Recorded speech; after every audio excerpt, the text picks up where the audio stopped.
नाम राशिद ज़हीर और आप देख रहे हैं मेरा न्यूज़ चैनल जिसका नाम है न्यूज़ 9 टीवी। तौकीर रज़ा अहमद खान के बारे में आप सब जानते हैं। बरेली के सर्वे सर्वा भी हैं और मुस्लिम कौम को प्रतिनिधित्व करते हैं। बड़ी शानदार और बड़ा शानदार बात उनकी तरफ से आई।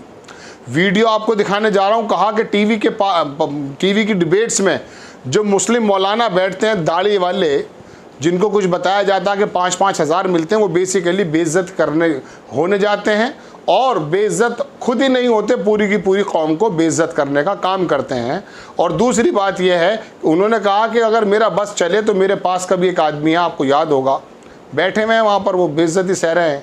एंकर जो है उसकी आवाज़ को कम कर देती है और आरएसएस के संचालक के बढ़ा देती है और उसके बाद फिर वो जलील होता है और भाईचारा चाय पी के आ जाता अपना लिफाफा लेकर, ऐसा आरोप बताया जाता है। पाकिस्तान से भी इंपोर्ट किए गए इस तरह के लोग ताकि इस्लाम को और मुस्लिम कौम को बदनाम करें। उन्होंने कहा मेरा बस चलता तो मैं जूते मारता।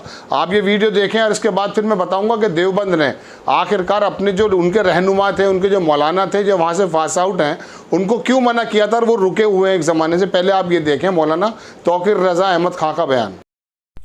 अब कैसे हैं आप लोग, उन लोगों की जूते गाली नहीं कर सकते जो चैनल पे जाकर बैठते हैं। आपके पड़ोस में रहता है, मेरे पड़ोस में रहता है, मैं तो जूते सुबह शाम मारता है अगर वो चैनल पर जाता। एक वक्त जाता है अपनी बेइज्जती करवाता है, लेकिन वो ये नहीं सोचता कि तुझे बेइज्जत करके वो तेरी पूरी कौम को बेइज्जत करने की कोशिश करते हैं। ऐसे तमाम लोगों का जब तक आप बाइकाट नहीं करोगे आपका मसला हल नहीं होगा। ऐसे तमाम लोगों का बाइकआउट होना चाहिए जो चैनलों पर जाकर डिबेट में शरीक होते हैं। और मेरी आप तमाम हजरात से ये दरख्वास्त है, कल मुझे लू लग गई थी थोड़ी सी। आपने बयान देखा, वसीम अकरम त्यागी ने इसको ट्वीट किया कि टीवी, इन्होंने टीवी की जगह टीबी लग दिया है। बहुत अच्छी बात है, हो यही रहा है, ये चौतक हम्बा इसी लायक है। टीवी चैनल पर प्रायोजित डिबेट में जाने वाले तथा कथित मौलानाओं को मौलाना तौकीर रज़ा ने फटकार लगाई। इसके बारे में तो मैं बात कर लूँगा, लेकिन 1 मिनट की बात मैं आपको ये भी बताना चाहता हूँ कि अभी भी ज्ञानवापी मस्जिद में जब शिवलिंग के होने की बात कही गई और अफवाह उड़ाई गई, और वो सही है गलत है तो कोर्ट जाने, लेकिन उसके बाद बहुत बड़े बड़े पत्रकारों ने ट्विटर हैंडल पर, एक अमिताभ अग्निहोत्री हैं, उन्होंने कहा अरे साहब सत्यम शिवम सुंदरम, और तमाम अनुराग मुस्कान रही, जितने बिके हुए जितने भी ये एंकर्स हैं, इनको गोदी मीडिया कहा जाता है, दलाल मीडिया कहा जाता है, दलाल पत्रकार कहा जाता है। कोई तिहाड़ से आया हुआ बैठा है, कोई शराब पी के वो बैठ जाता है। इनका माहौल अंदर से क्या है अगर आप जान लेंगे तो इनकी शक्लें तो देखने की जगह टीवी ही फोड़ देंगे, मुझे ऐसा लगता है, क्योंकि मैंने भी बहुत करीब से इन लोगों को देखा है। तो इनके बारे में बता दूँ कि जैसे वहाँ आया इनके अंदर का हिंदुत्व जाग गया।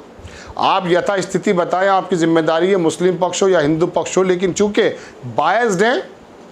एक जगह एक फ़ोटो देखा दर्शकों, आपने सबने देखा कि गोदी मीडिया कहा गया और एक जूता दिखाया गया।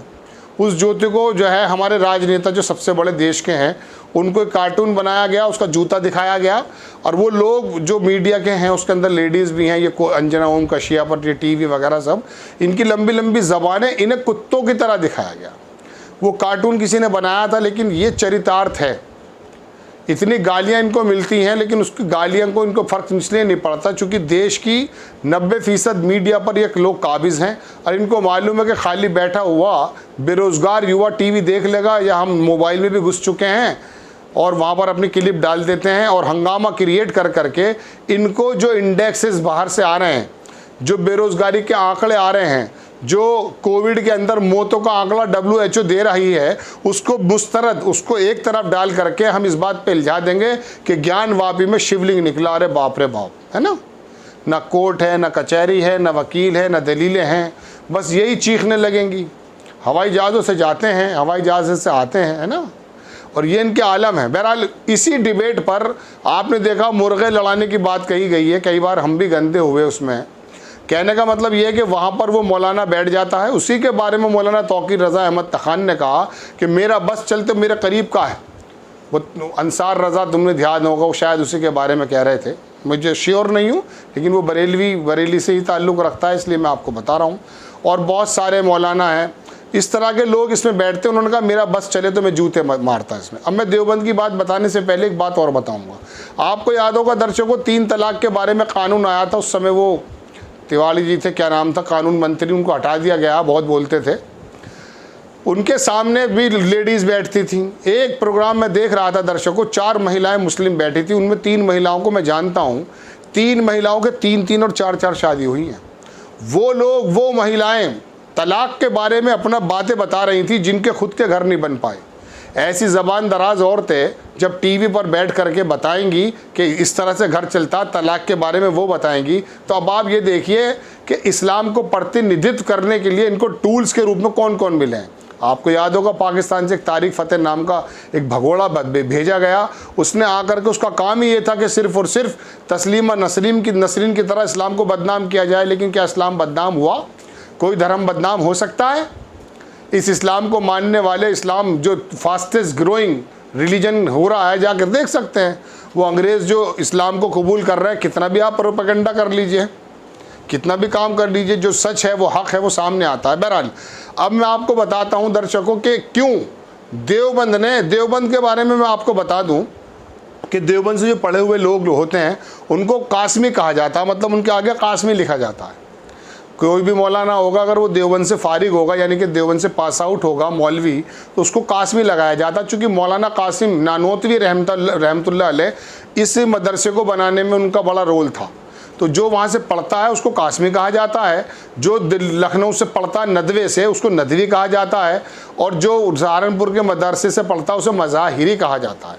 तो देवबंद ने कई साल पहले कह दिया था कि टीवी की डिबेट पे हमारे यहाँ से पास आउट कोई सा भी मौलाना नहीं जाएगा, और एक ज़माने से आपने कासमी नहीं देखा वहाँ, चूँकि उन्हें मालूम था कि टीवी डिबेट्स वाले जो एंकर्स हैं ये इनको बेइज्जत करने के लिए बुलाते हैं, बात कहने का मौका नहीं देते हैं, और अपनी ही बात को अपना ड्रामेबाजी के साथ जो इनको करना होता है वो कर लेते हैं। उसी हिसाब से इन्होंने उनका प्रोग्राम सेट होता है। और एक ज़माना हो गया, कोई इक्का दुक्का ज़मीर बेचने वाला मौलाना तो शायद हो सकता जो वहाँ बैठा हो, अदरवाइज़ देवबंद का मौलाना वहाँ नहीं बैठा। लेकिन ये बिके हुए मौलाना है, इन्होंने दिल्ली में ही किराए पे मकान ले रखा है कि पता नहीं कौन से चैनल से आ जाए। तो ये करते क्या कि नोएडा के अंदर, जो नोएडा में फिल्म सिटी है, ये वहीं घूमते रहते हैं। आप चैनल 18 में चले गए, आज तक में चले गए, वहाँ चले गए, वहाँ चले गए, तो इनके शाम तक इनकी मजदूरी हो जाती है बेइज्जत होने की। तो ये इनके आलम है। इसी के बारे में मौलाना तौकीर रज़ा अहमद खान ने कहा, उनका अपना पर्सनल रोल बरेली में क्या, उसको छोड़ दीजिए, राजनीतिक स्टंट क्या है उसको छोड़ दीजिए। लेकिन ये बात इन्होंने सही कही कि ऐसे लोगों को जूते मारे, उनका बस चले, मैं नहीं मारूंगा भाई। उनका कहना, उनकी जमात की बात का कहना कि ये लोग बेइज्जत कराते हैं अपनी कौम को, और ये बात किसी हद तक सही है। एक लेडी है खान करके, उसका ताल्लुक़ किसी ज़माने में मेरठ से भी था। मैं आपको बता रहा हूँ, उसके बारे में मैं फेसबुक पे मैं खुद बताता हूँ अपना पर्सनल एक्सपीरियंस। उसके एक फ्रेंड का मैसेज मेरे पास आया कि जिससे आपकी बात चल रही है वो बेसिकली अपनी एक फ्रेंड के हस्बैंड को तलाक दिलाकर उससे शादी कर बैठी है, सरयू नदी में जाकर के वो सर झुका रही है। और आज वो मुस्लिम वर्ग को, इस्लाम को किस तरह से बातें कर रही है, वो जाहिल और बिल्कुल बेवकूफ़ और अनपढ़ इन द सेंस, कुछ डिग्री तो ले ली होगी उसने, वो चैनल्स पर बैठ के अपने आप को बुद्धिजीवी समझती है। खान करके वो लगाती है, पूरा नाम मैं नहीं बता पाऊंगा। तो कहने का मतलब ये है कि वो ऐसा शो करती है, जबकि उसके बारे में पर्सनल उसका रोल ये है जो मैंने आपको बताया।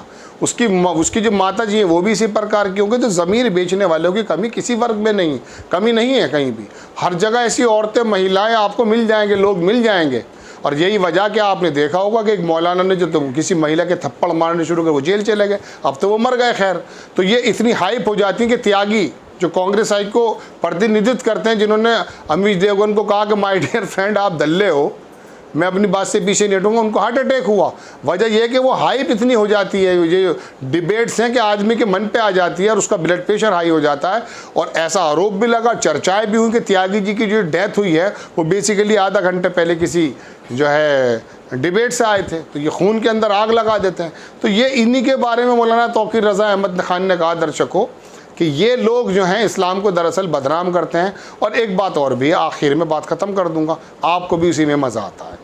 सीरियस जर्नलिज्म कहाँ पर हो रहा है, बेरोज़गारी की बात कहाँ पर हो रही है, समाज का गिरता हुआ स्तर उठाने की बात कहाँ पर हो रही है, वो सुनना आपको इसलिए अच्छा नहीं लगता क्योंकि उसके अंदर मसाले नहीं होते। आपको मसाला फिल्म चाहिए, इसी जो आपको चाहिए वो आपको ये लोग दे रहे हैं।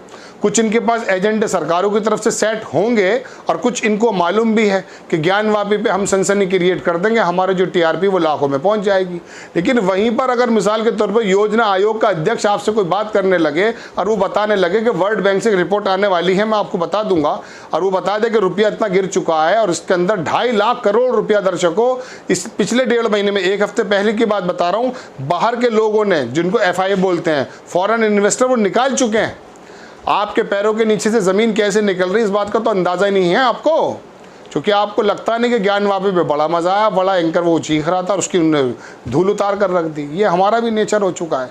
बहरहाल आपको भी सीरियस जर्नलिज्म की तरफ आना चाहिए और समझना चाहिए कि वो खबरें, मैं आपको सच कहता हूँ, मैं आपको मंदिर मस्जिद की खबरें नहीं दिखाना चाहता। मैं अक्सर कोशिशें करता हूँ, मसौदा तैयार करता हूँ कि किसी तरह से देश की अर्थव्यवस्था हो या सामाजिक स्तर हो या देश किस तरह से बढ़े और चीन से आगे कैसे बढ़ जाए, ये वाली मैं खबरें करता हूँ। लेकिन मुझ पर फ़ोन आता है या ये है जो है एक चीज़ आ जाती है कि साहब इस तरह से जो है आप वीडियो बनाइए ज्ञान, चूँकि वो मेन स्ट्रीम मीडिया दूसरे वजह से बता रहा होता तो हमें आपको ऑथेंटिक वे में बताना पड़ता। लेकिन बहरहाल बड़ी खबर कि मौलाना तौकीर रज़ा अहमद खान ने उन लोगों को बताया कि जो जाकर खुद भी बेइज्जत होते हैं मौलाना टाइप और अपनी कौम को भी करते हैं। आपको खबर कैसी लगी अपनी राय कमेंट्स बॉक्स में ज़रूर दीजिए। चैनल को सब्सक्राइब कीजिए, शेयर कीजिए। नेक्स्ट टाइम मैं किसी खबर के साथ आता हूँ। जय हिंद।